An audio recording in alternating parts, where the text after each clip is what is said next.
আমি চেষ্টা করেও আমার নতুন শ্বশুরবাড়িতে আজও পর্যন্ত আমার জায়গাটা করতেই পারলাম না। ঘটনা শুরু 2010 সালে। ভালোবেসে বাবা মার অনুমতি না নিয়ে আমি বিয়ে করেছিলাম পালিয়ে গিয়ে। যে ছেলেকে বিয়ে করেছিলাম, বিয়ের পর সেই সংসারটাও আমি করতে পারলাম না।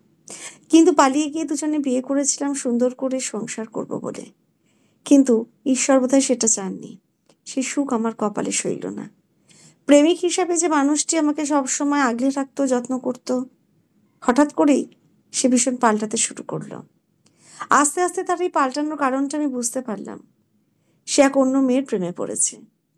আমি বুঝতে পারি না, একটা মানুষকে যে ভালোবেসে আদর করে যত্ন করে নিয়ে এসেছে বিয়ে করে, তাকে বাদ দিয়ে অন্য আরেকটা মেয়ের প্রেমে কি করে পড়া যায়?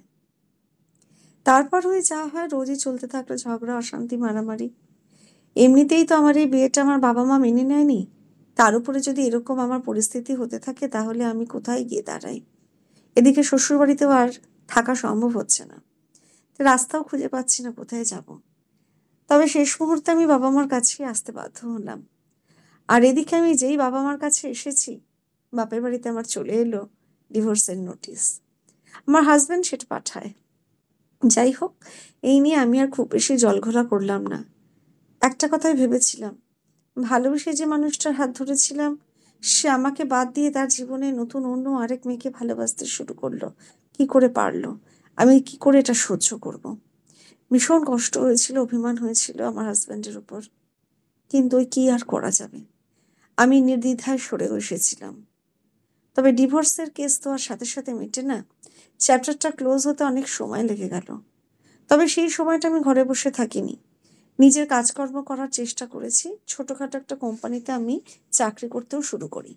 যাই হোক, পরবর্তীতে আমি ভেবেছিলাম নতুন করে আমার জীবনে আমি আর কাউকে আসতে দেব না। আমি তখন সরকারি চাকরির পরীক্ষার প্রস্তুতি নিতে শুরু করি। একবার যখন আমি ভালোবেসে সুখী হতে পারিনি, দ্বিতীয়বার এই জিনিসটাকে নিয়ে আমি আর ভাববো না। কিন্তু ওপর থেকে ঈশ্বর যা নির্ধারণ করে রাখেন, সেটা তো আর ব্যর্থ হবার নয়। আমার এই অফিস যাওয়ার পথেই আমার আরেকজনের সাথে পরিচয় হলো। প্রথমে আমি তাকে খুব একটা পাত্তা দিইনি, ইগনোরই করতাম। নতুন করে কোনো ছেলের ওপর আমার আর কোনো বিশ্বাসই ছিল না। তবুও জানি না কেন, কিভাবে, কখন, কোথা থেকে আমার তার সাথে আবার একটা সম্পর্ক শুরু হলো। আসলে জীবনে আগে কোনো শূন্যস্থানই তো থাকে না, সব শূন্যস্থানই পূরণ হয়ে যায়। আমি নিজে থেকে না চাইলেও ঈশ্বর হয়তো এটাই চেয়েছিলেন।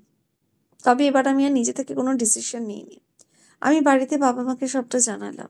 আর আমি আমার বাবা মাকে এটাও বললাম যে আমি যেমন ওকে সবকিছু জানিয়েছি, তোমরাও কিন্তু ওদের বাড়িতে সবকিছু জানিয়ে দিও। কিন্তু কথা জানার পর আমার শ্বশুরবাড়ির মানুষের এই সম্পর্কটাকে মেনেই নেয়নি। আর তাদের ছেলের সাথে আমাকে বিয়ে দিতে তারা একেবারে রাজি নয়। কিন্তু তো কিছুতেই কথা শোনার পাত্রই নয়। একটা কথাই বারবার বলছে যে বিয়ে যদি করতে হয় তাহলে আমাকেই করবে। যাই হোক, এ নিয়ে খুব অশান্তির মধ্যে পড়লাম আমরা দুজনে।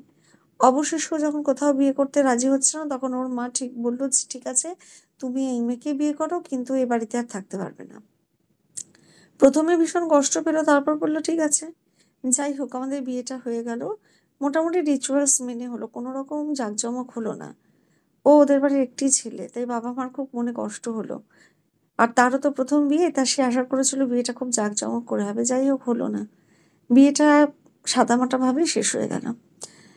তবে আমি ভেবেছিলাম যে বিয়ের পর আমি আমার শাশুড়ি মার মনটা ঠিক জয় করে নিতে পারবো। না, কিন্তু উনি একদম এক কথার মানুষ। প্রথম দিন থেকে যে কথাটা বলে রেখেছেন, সেই কথাটাই ধরে রেখেছেন। বিয়ের কিছুদিন পরে উনি আকার ইঙ্গিতে বুঝিয়ে দিলেন যে তোমাদের আর এ বাড়িতে থাকা চলবে না, আমার কথা মেনে চলতে হবে। আমার হাজবেন্ড বুঝতে পারার পর একটা আলাদা করে বাড়ি ভাড়া করলো। অন্য এক বাড়িতে আমরা শিফট হয়ে গেলাম।